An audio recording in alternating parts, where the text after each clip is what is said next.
మరి ఇష్యూలో సొల్యూషన్ ఏంటి సార్? ఈ ఇష్యూ మొత్తం సొల్యూషన్ ఏంటి సార్? సొల్యూషన్ మరి ఏట్లేదు సార్. 30 సంవత్సరాలుగా జరుగుతున్నటువంటి దౌర్భాగ్యం, ఈ హీనక్రియ. ఇప్పుడు నేనేమైనా కాంప్రమైజ్కి వాళ్ళకి వచ్చే పరిస్థితి లేదు. నేను వెళ్ళినా వాళ్ళ బిహేవియర్ చూస్తున్నారు కదా, ఫెరోషియస్ వరస్ట్ క్యారెక్టర్. ఇంత నీచురాలు ఉండదు.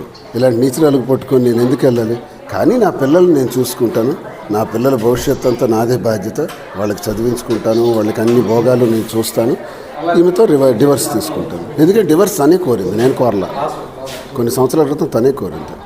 ఈ ఇన్నేళ్ల పొలిటికల్ కెరియర్లో ఎంత గ్రాఫ్ సంపాదించుకున్నారో తాజా 2 రోజుల ఇష్యూ నుంచి అదంతా పూర్తిగా కొలాప్స్ అయిపోయిన పరిస్థితి. ఈ టోటల్ ఇష్యూ ఒప్పుకుంటాను సార్. ఇలాంటి పరిస్థితులు భార్య చేసినప్పుడు, కుటుంబమే చేసినప్పుడు అవాస్పాలు అవుతాం, కొంత నష్టపోయినాం. అయితే నా బాధ ఏంటంటే నాకు జరిగిన కోణాన్ని ప్రజల ముందు పెట్టాను. ప్రజలే విజ్ఞులు, దేవుళ్ళు, దైవస్వరూపాలు. వాళ్ళే ఏదైనా నిర్ణయం తీసుకోగలరు.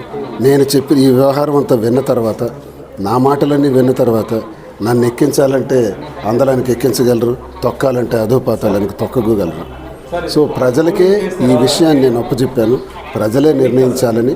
నా భవిష్యత్ జీవితాన్ని ప్రజలు స్ఫూర్తిదాతలు, వాళ్ళే ఏదైనా చేయగలరు. మన చేతుల్లో ఏముంది? ఈ నేపథ్యంలోనూ దువ్వాడ వాణితో వైవాహిక బంధానికి తెరదించారు. మరో వైవాహిక బంధానికి ఏమైనా తెరలేపే అవకాశం ఉందో? ఇది మా పెళ్ళి ఇంతవరకు కాలేదు. పెళ్ళిళ్ళ ఆలోచన కూడా లేదు.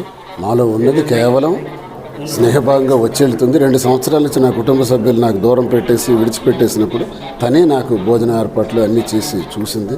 కష్టాల్లో నిలబడింది. ఆమెకు ప్రాణం తీసుకునే పరిస్థితుల్లో నేను ఉన్నానని భరోసా ఇవ్వగలిగాను. పెళ్ళిళ్ళ వరకు ఇది రాదు. ఇది కేవలం కలిసి ఉంటాం, స్నేహం వరకు, అంతే తప్ప ఒక పెళ్ళి అయిన తర్వాత ఆమెకి పెళ్ళి అయిన తర్వాత ఇలాంటివి ఎక్కడ జరుగుతాయి సార్? జరుగుతాయి.